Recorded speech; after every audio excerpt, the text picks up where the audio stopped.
जय श्री हरि विष्णु। आप सभी भक्तों का मेरे चैनल पे स्वागत है। बोलिए विष्णु भगवान की जय। एकादशी व्रत का हमारे जीवन में बहुत अधिक महत्व है, इसलिए कृपया करके कथा को अवश्य सुनिए, जिससे आप सभी पर भगवान विष्णु की विशेष कृपा बरसे, क्योंकि इस एकादशी का अलग ही महत्व है। अगर आप पूरी कथा का श्रवण करेंगे तो आपको पता चलेगा कि यह एकादशी क्यों मनाई जाती है। क्या आप जानते हैं एक ऐसी एकादशी भी है जिसके बारे में शास्त्र कहते हैं यह मनुष्य के अनेक जन्मों के पापों का नाश करती है। यह एक ऐसा व्रत है जिसके प्रभाव से शापित व्यक्ति को भी नया जीवन मिला, भयंकर कुष्ठ रोग दूर हो गया और भगवान की कृपा से उसका खोया हुआ सम्मान वापस मिल गया। लेकिन उस व्यक्ति से ऐसी कौन सी भूल हुई थी कि उसे इतना कठोर शाप मिला, और आखिर योगिनी एकादशी का व्रत करते ही उसका जीवन कैसे बदल गया। आज की इस कथा में हम जानेंगे कि योगिनी एकादशी क्यों मनाई जाती है, इसका धार्मिक महत्व क्या है, इसकी संपूर्ण पौराणिक कथा क्या है और इस व्रत से हमें कौन सी जीवन शिक्षाएं मिलती हैं। वीडियो को अंत तक अवश्य देखें, क्योंकि अंत में मैं आपको बताऊंगी कि इस एकादशी पर कौन सा मंत्र और कौन सी प्रार्थना करने से भगवान श्री हरि विष्णु की विशेष कृपा प्राप्त होती है। योगिनी एकादशी क्यों मनाई जाती है। आषाढ़ मास के कृष्ण पक्ष की एकादशी को योगिनी एकादशी कहा जाता है। इसका वर्णन पद्म पुराण और अन्य वैष्णव ग्रंथों में मिलता है। जब धर्मराज युधिष्ठिर ने भगवान श्री कृष्ण से पूछा, हे प्रभु, आषाढ़ कृष्ण पक्ष की एकादशी का क्या महत्व है, तब भगवान श्री कृष्ण मुस्कुराए और बोले, हे राजन, यह योगिनी एकादशी है। इसका व्रत करने से मनुष्य के पाप नष्ट होते हैं, रोग दूर होते हैं, दुर्भाग्य समाप्त होता है और अंत में उसे भगवान के धाम की प्राप्ति होती है।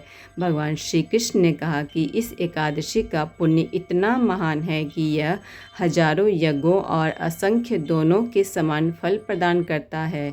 अब सुनिए इसकी अद्भुत कथा।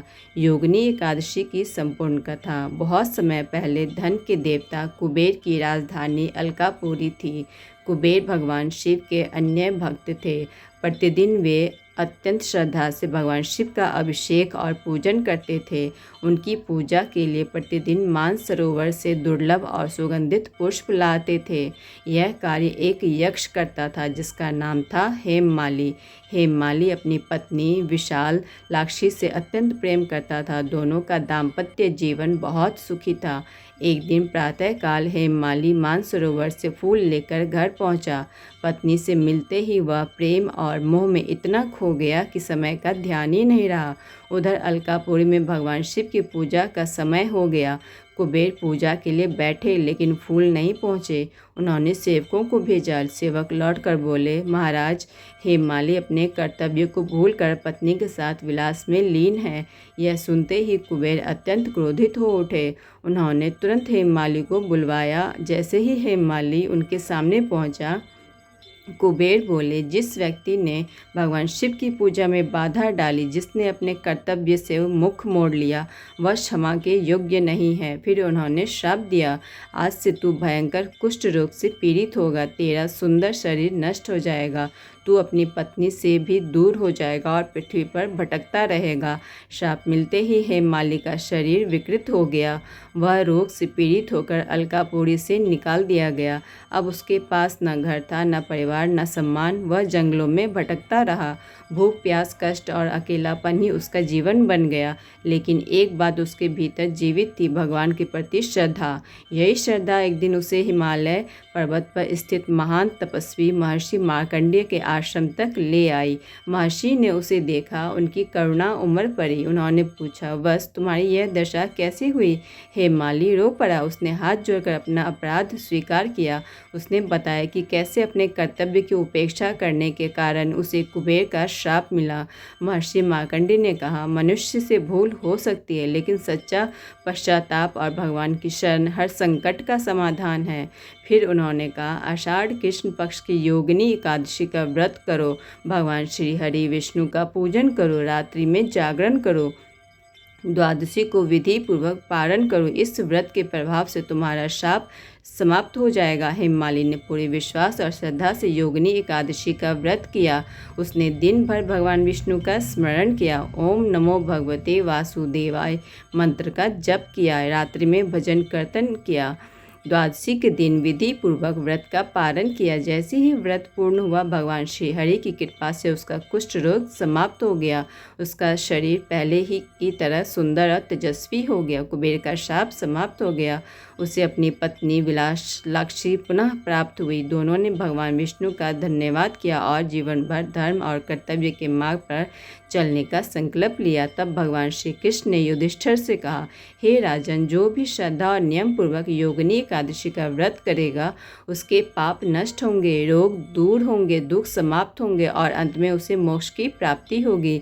इस कथा से मिलने वाली शिक्षाएं। यह कथा केवल एक पौराणिक प्रसंग नहीं बल्कि जीवन का गहरा संदेश भी देती है। पहली शिक्षा, कर्तव्य से बड़ा कोई धर्म नहीं। मोह में आकर अपने उत्तरदायित्व को नहीं छोड़ना चाहिए। दूसरी शिक्षा, अहंकार, आलस्य और प्रमाद मनुष्य के पतन का कारण बनते हैं।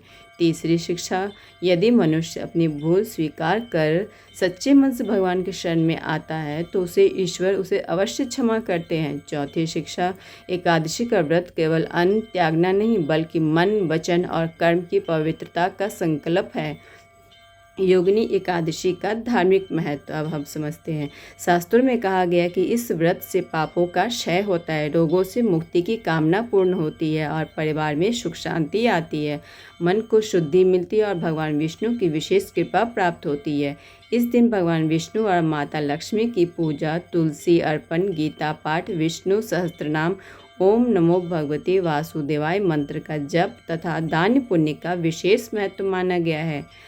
यदि आपने आज की यह कथा श्रद्धा से सुनी है तो भगवान श्री हरि विष्णु से मैं यही प्रार्थना करूंगी, हे प्रभु, जैसे आपने हेमाली को उसके अपराध से उबार कर नया जीवन दिया, वैसे ही हमारे जीवन के सभी पाप, दुख, रोग और बाधाओं को भी दूर करें। हमें सदैव धर्म, सत्य और भक्ति के मार्ग पर चलने की शक्ति दे। अंत में सभी मिलकर 3 बार विष्णु भगवान के मंत्र का जप करते हैं। चलिए, ओम नमो भगवते वासुदेवाय, ओम नमो भगवते वासुदेवाय, ओम नमो भगवते वासुदेवाय। बोले श्री हरि विष्णु भगवान की जय।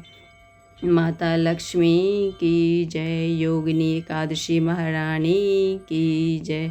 हरि बोल, हरि बोल। राधे राधे। अगर आप सभी को वीडियो अच्छी लगी हो तो एक लाइक अवश्य कीजिए और चैनल को सब्सक्राइब कीजिए और शेयर कीजिए अपने दोस्तों में, ताकि सभी इस कथा का लाभ प्राप्त कर सकें।